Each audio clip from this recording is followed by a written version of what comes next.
केंद्र आणि राज्य सरकारने मिळून शेतकऱ्यांना भरीव मदत करावी अशी मागणी माजी मंत्री जयंत पाटलांनी केली। मुख्यमंत्री सारखं म्हणतात की योग्य वेळी शेतकऱ्यांची कर्जमाफी करू। आता ती योग्य वेळ आली। शेतकऱ्यांना आता तातडीची मदत आणि कर्जमाफी केली तरच बळीराजा पुन्हा उभारी घेऊ शकेल असं जयंत पाटील म्हणाले। शेतकऱ्याला जे त्याच्यावर कर्ज आहे ते कर्ज पूर्ण माफ करण्याची हीच योग्य वेळ आहे। मुख्यमंत्री सतत सांगतात की आम्ही योग्य वेळी नुकसान भरपाई देऊ।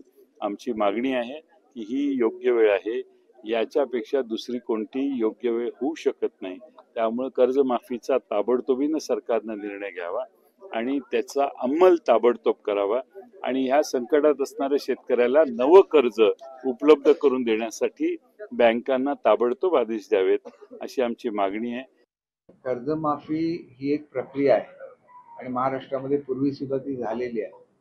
सध्याच्या परिस्थितीमध्ये पिकाचं जे नुकसान झालं त्याची नुकसान भरपाई शेतकऱ्यांना मिळणं आवश्यक आहे आणि ती 100% आमचं शासन शेतकऱ्यांना मिळवून देणार आहे। लोकशाही मराठी ऐका, पहा, जागरूक रहा।